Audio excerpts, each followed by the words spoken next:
temperature outside heats up, we find ourselves looking to stay cool. A little maybe air conditioning somewhere, maybe we don't leave the house, whatever it is in this physical realm, unless we love the heat, we look for a place to find cool. So whatever your response is to this physical heat, this month we're looking at the idea of staying cool in the middle of really, last week we spoke about fireworks, in those fireworks, in the heat of those fireworks, metaphorically, because we love metaphors. In other words, how do we keep our cool, our spiritual cool, when our lives heat up?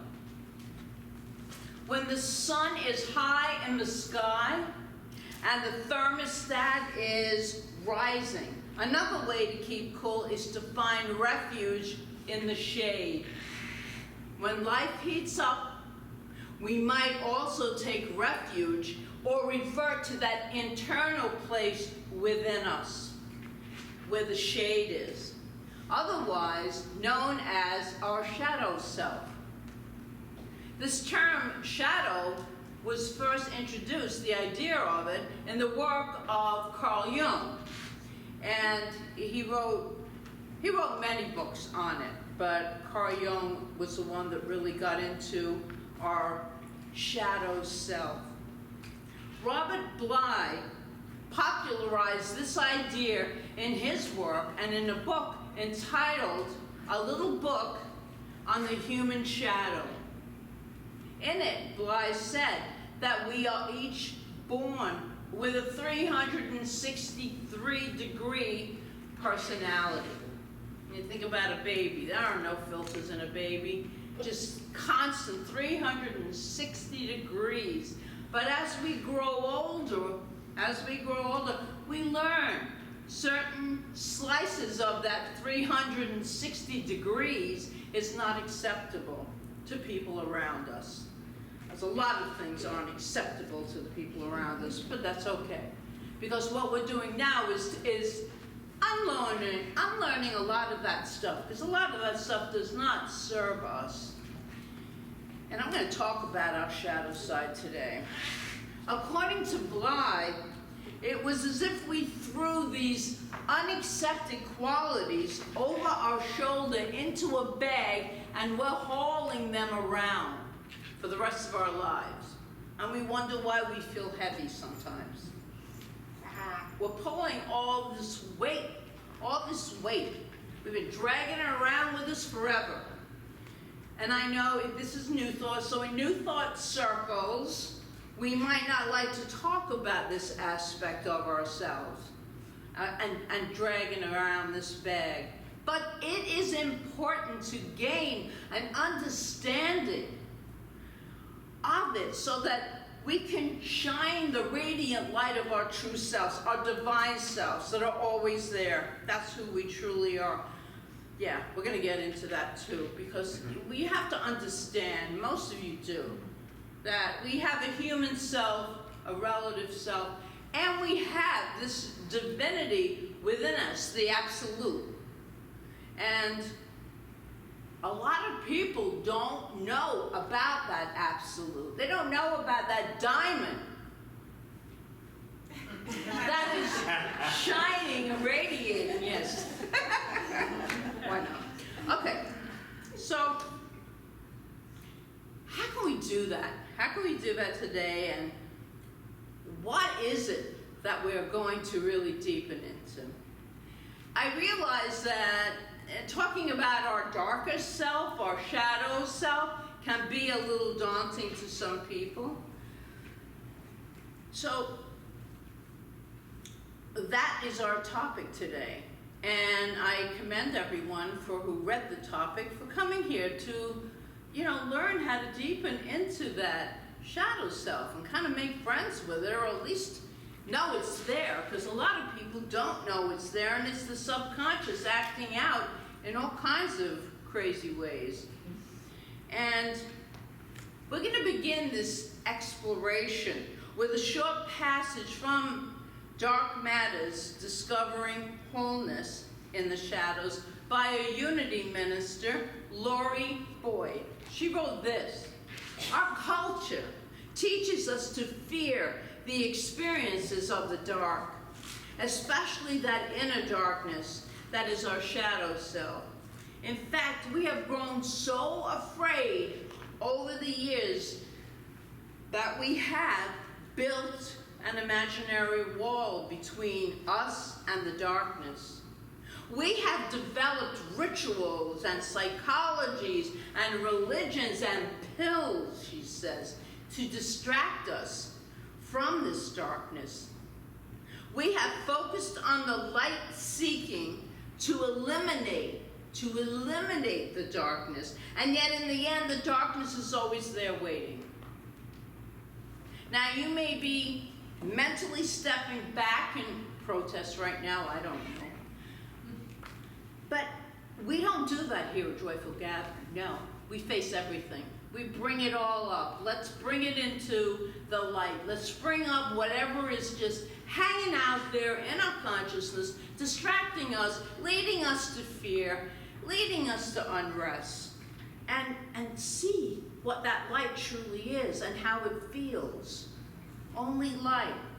We've all experienced, I'm sure, maybe glimmers of the divine, which is whole, complete, and perfect. Okay? Because it doesn't know anything of this world. No, it knows spirit is of this world, but not in it. So spirit, God, consciousness is in this world, is of this world. We're in it. So it doesn't feel the pain. It doesn't experience the darkness. So there is no dark in the light. But we are living in this duality. We are. And so living in this duality, we got to acknowledge it. So in absolute reality, which is divine, these words are true. That we are whole, complete, and perfect all the time. That we are brilliant lights. That we are diamonds. That we sparkle in the most beautiful, unique ways. Absolute reality is reality as experienced from the perspective of the infinite oneness. Oneness. There is no separation in consciousness. It's only oneness. And it's always with a capital, the first letter. That's how we know when we're reading about our divinity or our human self, which is in a smaller, lowercase. So in the capital R reality, there is a oneness, and we are that oneness. We are all interconnected. There cannot be any separation in consciousness. And you know, I have to tell you this, that quantum scientists are proving this right now. So everything Dr. Ernest Holmes, who founded religious science, talks about from the 20s to the 50s, the late 50s, is true. They're proving it scientifically. Exactly. Not all science, not all physicists agree with that, but quantum does. So there is a statement in Living the Science of Mind book, and it talks about our declaration of principle. So it starts out with, we believe in God, the living spirit almighty, one indestructible, absolute, and self-existent cause. And we believe in the incarnation of the spirit in everyone. And all people are incarnations of the one spirit. So it is completely true in the absolute. There are no shadows. That is the truth. There are no darkness. There is no darkness. And there is only light, pure consciousness, right? And then there's the relative. That's us. We're all relatives. No, relative means human. So we are all humans. Relative humanity is the reality as experienced from the perspective of our human existence. There is reality as experienced through our five senses. And that's not what we talk about when we talk about the absolute. We do both at the same time. We are divine beings, and we are having a human experience, and that's the way it's supposed to be. So it's okay if there is some darkness, some fear, some stuff going on in your life. You got to experience it. You're having this human experience. And as spiritual beings having this human experience, we get to live both realities, and we can do it at the same time. At the same time. The more we are trained in this way of living a life that is full of joy and peace and well-being, it is really can be challenging. And it's a lot of work, but it sure is worth it. Because what's the alternative? I don't want to be in the alternative. I've been there, as they say, been there, done that, don't want to do it anymore. Of course it comes up. It's going to come up. But we know to return. We learn tools here. We know how we can go and live this stuff outside of a Sunday service. The absolute truth of our being, that we are expressions of the infinite oneness made manifest, whole, perfect, and complete all the time, and that we truly are the light. We need so much light on this planet today. We are here by divine appointment, for sure, by divine invitation. There's no accident that we're alive at this particular time in our lives. And on this human journey, we experience the false illusion of separation. That's what we do. We experience the fear, the sorrow, the sadness, the bad, the anger, the dark. We have all those things thrown over our shoulder in that bag. And sometimes we just drag that around, not knowing any better. I know it's been over 30 years now, but I mean, I didn't know any better, and I had this big, huge trunk bag full of stuff that I'm just dragging around in my life, and it holds you down, it holds you back. So this is really important work that we are doing right here. The challenge is that it doesn't just stay behind us in that bag. It can seep out and overshadow us in all kinds of ways, little ways like division, fear, anger that is occurring, and division that is occurring right now in our own country. And it's a global thing. It's not just here. It's everywhere. We can feel this division. We can feel the anger and the sorrow and the sadness. But at the same time, we have to know there's a light that shines within us that can never be extinguished. That is eternal. So that when we leave these human bodies, we are eternally shining that light. It cannot be extinguished.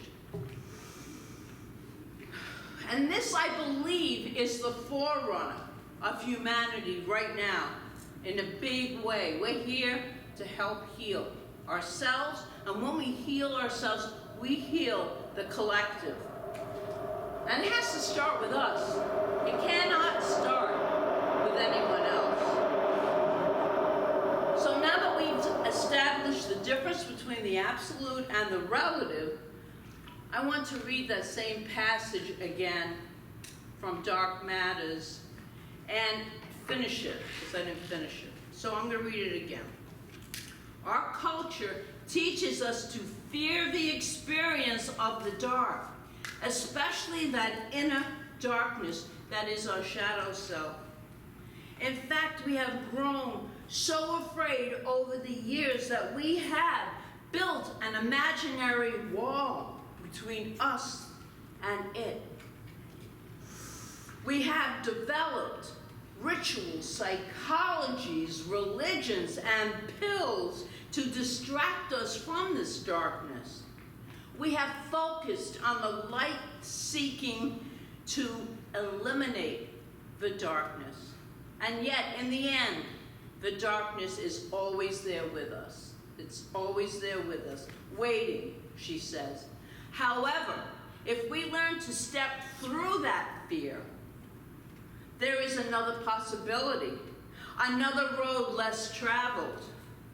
On this road, we learn to accept the darkness, to engage it in a dialogue, and to use it as a tool for our spiritual growth. On this road, we learn that darkness is not the enemy of light, but simply the other half of light.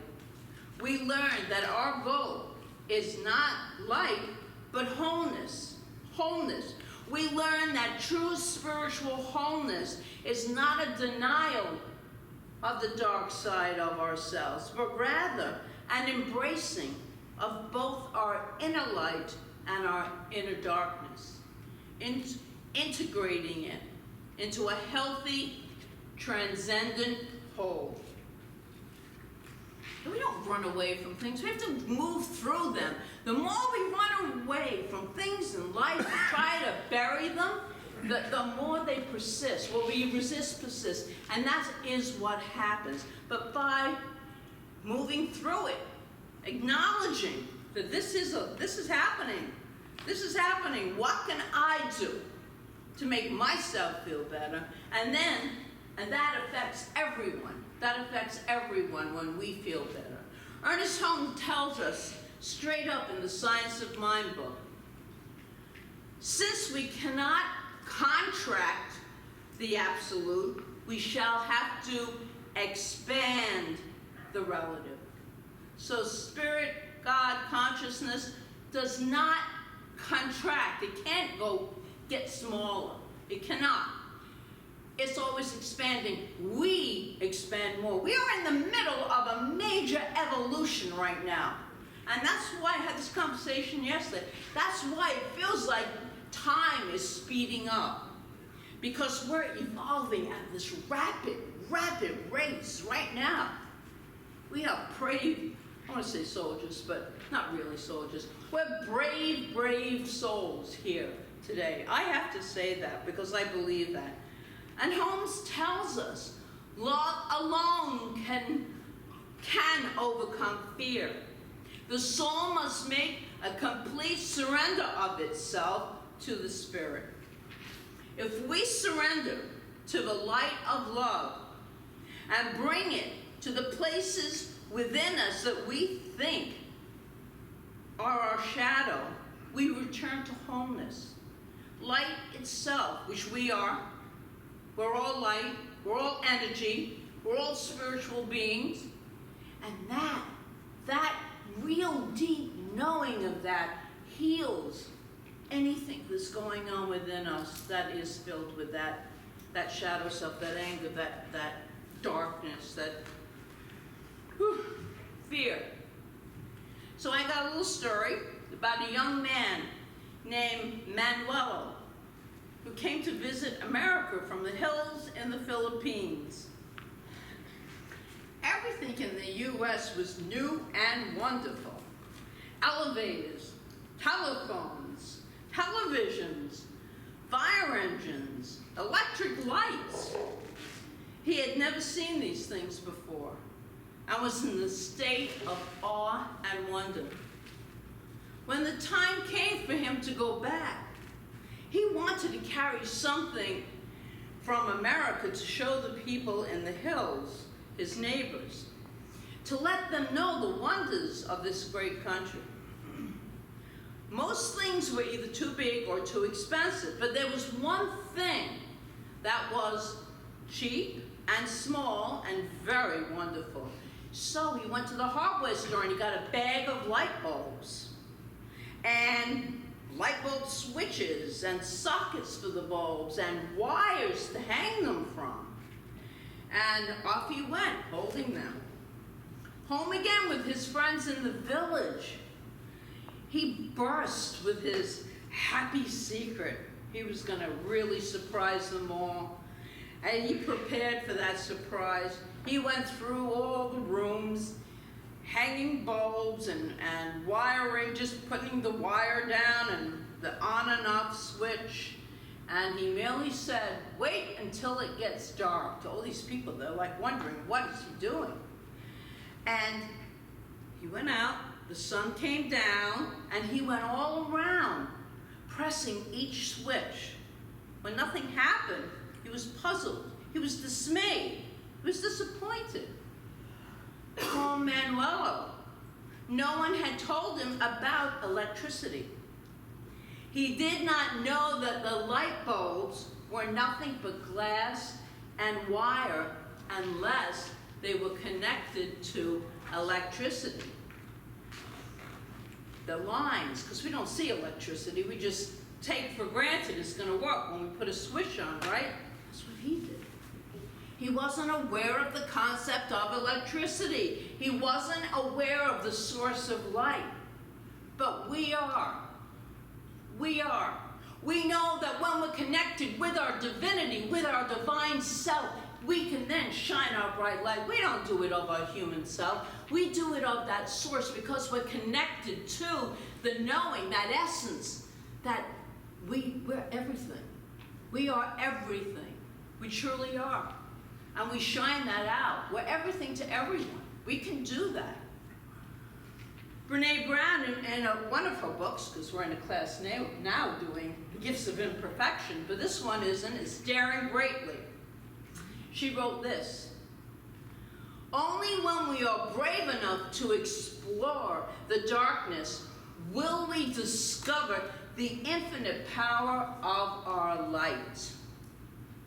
We have to explore every aspect of ourselves and not be afraid of it, because what we think is so dark and deep is really us making up a story about it. I know this for myself. I make up big stories and I believe them, but they're not true. I just did that recently. It's not true, you know? And so the gift is knowing that we have a higher power, an inner power that we are connected to. So I wonder if this morning we are brave enough to explore the darkness just a little bit by engaging in a dialogue that we perceive to be an aspect of our darkness, maybe. So this is a little meditation that I'm going to do with you. Yes. Good. He's very engrossed with my talk. But I got to tell you something before we start that. You know, I can relate to that electricity story because I grew up, you can't tell it, but I grew up for 8 years in England. I was born in England. We didn't have electricity. We didn't have hot water or bathtub, indoor, a bathtub with water in it. We didn't have a bathtub. We had that tin tub you grab in and you boil the water and filled it up. And if you were a kid, you got the gray water at the end. You say bathe once a week. Oh, God. So when I first came to Canada, which is where I went first, I was blown away. There was like, my mother's sitting and they had this all done up. She squeezed some dish detergent in a bathtub and all these bubbles in a bathtub. And to this day, I can't get that image out of my mind. I could not perceive of the bubbles and hot water and this whole concept. It was just, and that's what Manuel, electricity. Anyway, that's my personal story. So this morning we're going to do a little meditation here. So I invite you to close your eyes and just relax.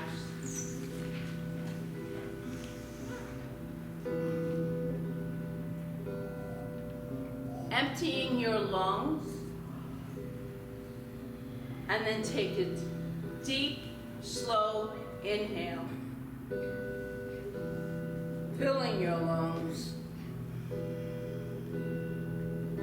And just continue with the slow exhale and inhale as you walk with me in the woods. You find yourself on a path in the woods. It's a sunny day, but under the trees it's cool and shady. You feel a slight breeze on your skin. You smell the scent of pine and you hear the crackles of leaves under your feet as you walk. All is quiet and peaceful. You hear the birds chirping, and you notice with delight a squirrel as it runs up the tree. You walk along, and eventually you come to a small clearing. And in this clearing is a small house. It looks sweet and friendly. You wake up, you walk up to the house, and you knock on the door. The door opens, and a person is standing there to greet you. And you greet each other. And after a moment, you invite this person to come outside and sit with you in the cool shade and talk. As you are walking to the bench, you realize this is an aspect of your shadow self. But unlike before, you are not afraid. You're not afraid of it. You don't want to run away or ignore it. In fact, you are intrigued by it. You have some empathy, compassion, and you actually want to engage in a dialogue with it. And so you both sit down on a bench, and after you both settle in comfortably, you look that person in the eyes and simply ask, what purpose do you serve? You're really asking this of yourself. What purpose do you serve? Listen silently as a person speaks. Listen not only with your ears open wide, but with your heart open wide. When they have finished, ask, what do you need from me? What do you need from me?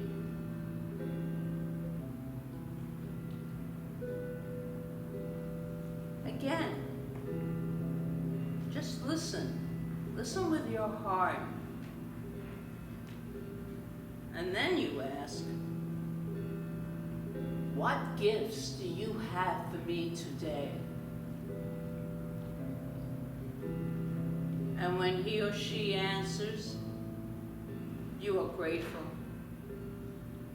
Very grateful for this gift. And as you stand to leave, you ask if they would like to come with you. And you know that either way is okay. Whether they return with you or they go back into the house, it's all fine.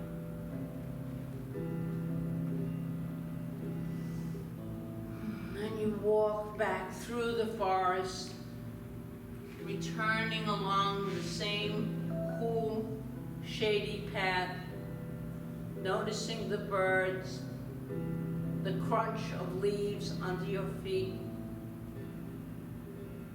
And you take another really deep breath.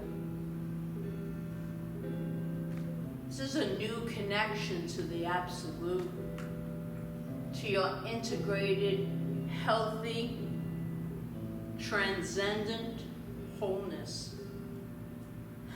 Ready to be the true light that you are.